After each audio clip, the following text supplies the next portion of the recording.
contamos que houve uma vitória da direita no Parlamento Europeu nas eleições gerais que foram realizadas em todos os países que fazem parte do bloco. O que isso significa como tendência, de que forma isso mexe na composição de forças nesse mundo já complicado hoje, com China protagonista, guerra na Ucrânia, enfim. Tem muita coisa para a gente entender e é por isso que nós convidamos aqui para conversar conosco o professor Leonardo Trevisan, professor de Relações Internacionais da ESPM, sempre conosco no Jornal Gente. Professor, bom dia, seja mais uma vez bem-vindo.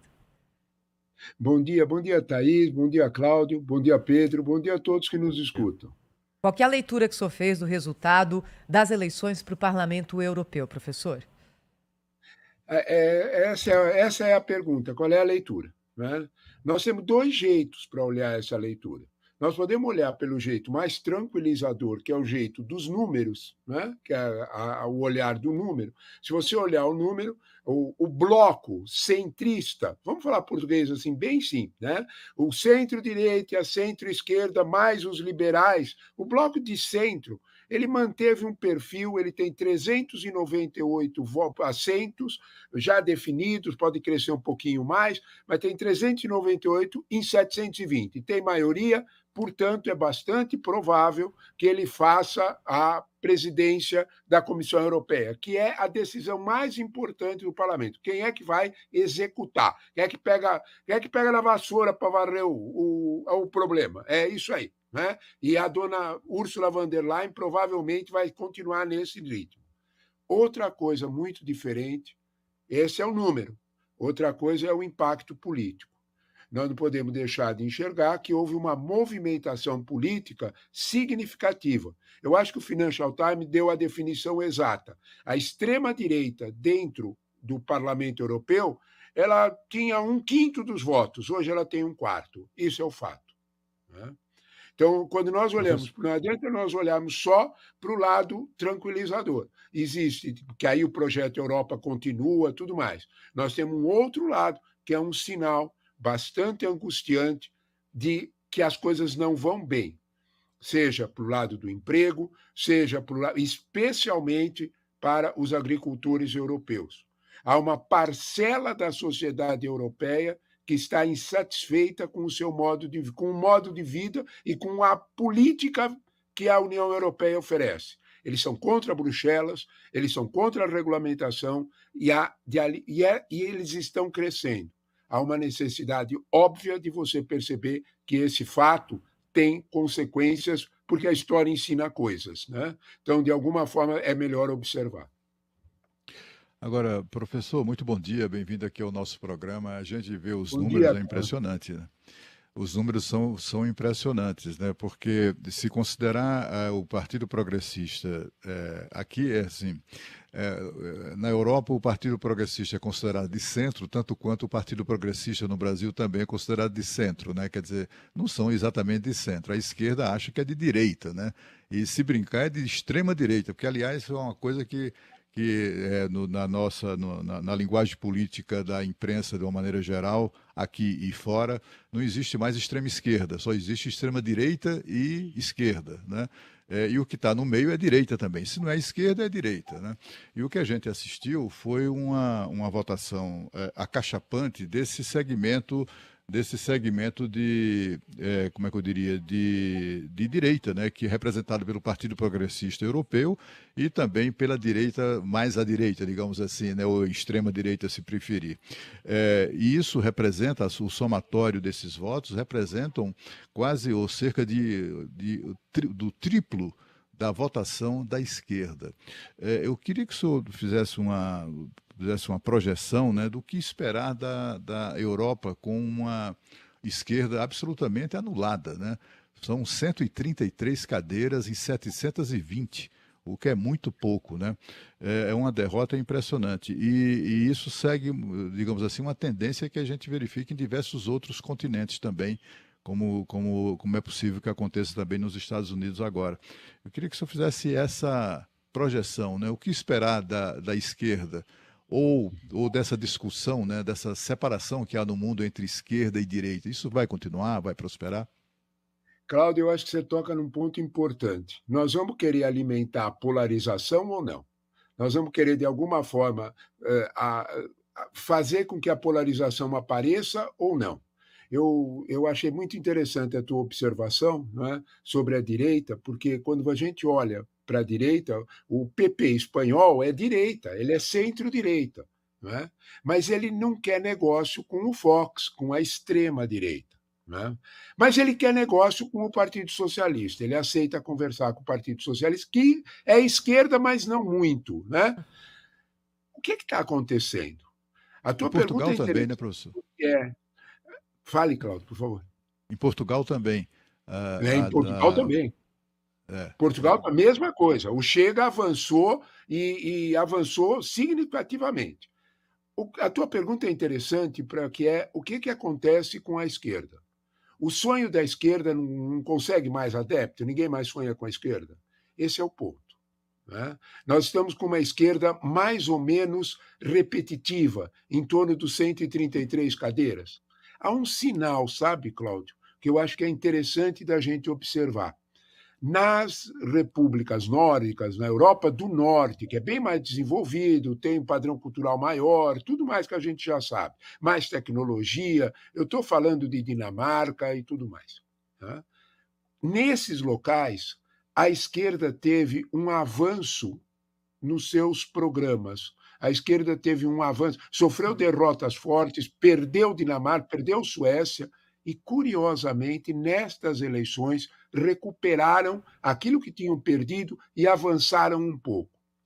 Em outras palavras, o que você está pedindo é que a esquerda, para participar de alguma forma de um debate político mais moderno, quando a Thaís estava apresentando, ela disse: olha, tem China, olha, tem novos jogos políticos, olha, tem um xadrez geopolítico novo. Parece que, de alguma forma, a centro-direita percebeu isso. Eu estou falando da centro-direita, por exemplo, ao CDU alemão, que sustenta a Ursula von der Leyen. Eles estão com os mesmos 29,5% intactos. O partido semáforo alemão, o verde, o amarelo e o vermelho, os socialistas, os liberais, perderam feio. A Ursula não perdeu, porque modernizou o discurso. Nós não podemos mais imaginar partidos políticos imobilizados. É este o recado que a tua fala faz. E, de alguma forma, você tem razão. Quando você olha, por exemplo, para a esquerda europeia, ela está imobilizada em certos temas. E isto está pesado quando a gente olha, por exemplo, o resultado dos socialistas franceses. Menos de 14% dos votos. Eles eram governo há quanto tempo atrás? 5 anos? Quando nós olhamos para esse quadro, de alguma forma, há uma necessidade, sim, presente, de que a esquerda faça, vamos dizer deste modo, uma renovação temática, porque os números estão sinalizando, e a Europa do Norte, a Europa nórdica, sinaliza que quando essa renovação aparece, o eleitor também presta atenção. Muito bom, não é impossível, né, compreender esse resultado, como disse o professor Leonardo Trevisan, com a cabeça no passado, né, com os conceitos que se tinha na época em que nós aprendemos na escola o que era direita e o que é esquerda. As coisas estão se transformando e é por isso que é muito bom tê-lo conosco aqui nessa manhã para fazer esse tipo de análise. Mas a minha pergunta para o senhor é a seguinte: qual o peso do assunto imigração nesse resultado dessa eleição? Por que esse que é um fenômeno mundial discutido? A semana passada, professor, a gente discutiu com o Cláudio Zaidan aqui, que trouxe um panorama dessa questão e a influência do tema na eleição americana, né? Que nem começou ainda, mas já é um tema central, que pode ser decisivo para a vitória de Trump, Biden, ou o resultado que nós tivermos em novembro desse ano. Nessa eleição lá para o Parlamento Europeu, qual que é a importância desse tema? Pedro, você toca talvez naquilo que menos quase todos os partidos, esquerda, centro-direita, querem tocar. Para você ter uma ideia da importância do que você está dizendo, olha lá, ela está aí no ar, né? Marine Le Pen. Marine Le Pen fez um discurso, uma renovação do Reunião Nacional, do partido dela, e colocou a questão da imigração, não é no segundo plano, ela colocou a questão da imigração como uma espécie de espera a gente chegar no governo para você ver. É essa a mensagem. Porque se nós olharmos bem, o grande medo do mundo europeu, e que não está muito longe na realidade americana, o grande medo do mundo europeu, vamos ser sinceros, é uma questão, o que é que está embutida atrás da imigração? É demografia, Cláudio. Pedro, não há nenhuma outra razão. Eles sabem perfeitamente que precisam de trabalhadores jovens. E as famílias europeias não aceitam. O filho é muito caro, por várias razões. O imigrante chega, e isso tem uma palavrinha que acompanha a chegada do imigrante: medo. Não é medo só de perder meu emprego, porque o emprego que o imigrante tem eu não quero. Não é esse o problema. O meu medo é perder a identidade cultural. O meu medo é haver Notre Dame com outro tipo de crente dentro da Notre Dame. É este o medo. A França sempre teve esse problema. Se a gente pensar um pouquinho a formação da Quinta República, De Gaulle veio com a Argélia. Os Pieds Noirs, eles tinham um medo horrível dos Pieds Noirs, que eram franceses que tinham nascido na Argélia. Nem isso eles aceitavam. Quando nós olhamos para esse quadro, que é essa perda de identidade cultural, a direita mais radicalizada aproveita bem esse quadro.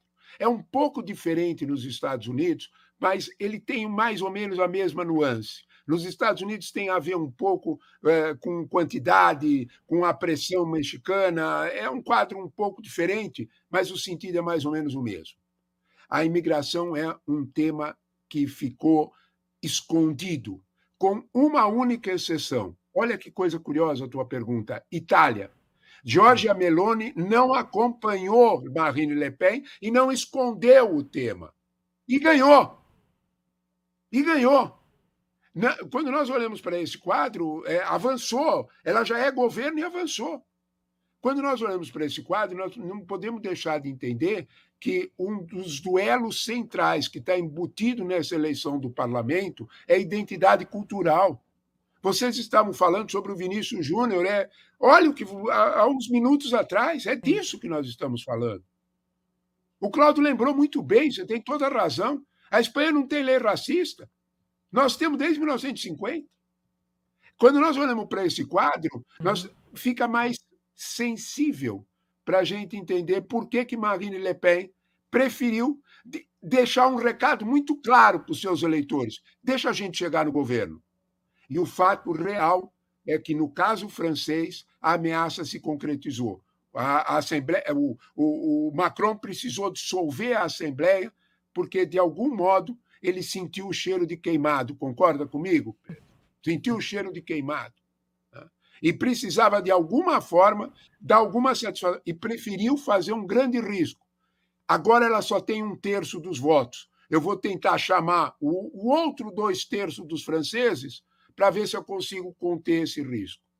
A gente precisa olhar bem que nas eleições europeias é só 50%, 55% que vota. Nas eleições locais, nas eleições de cada estado, vota mais de 80%. Portanto, só metade dos franceses foram votar. O Macron está imaginando que pode chamar a outra metade. Ele pode ter uma surpresa. É isto que Marine Le Pen avisa.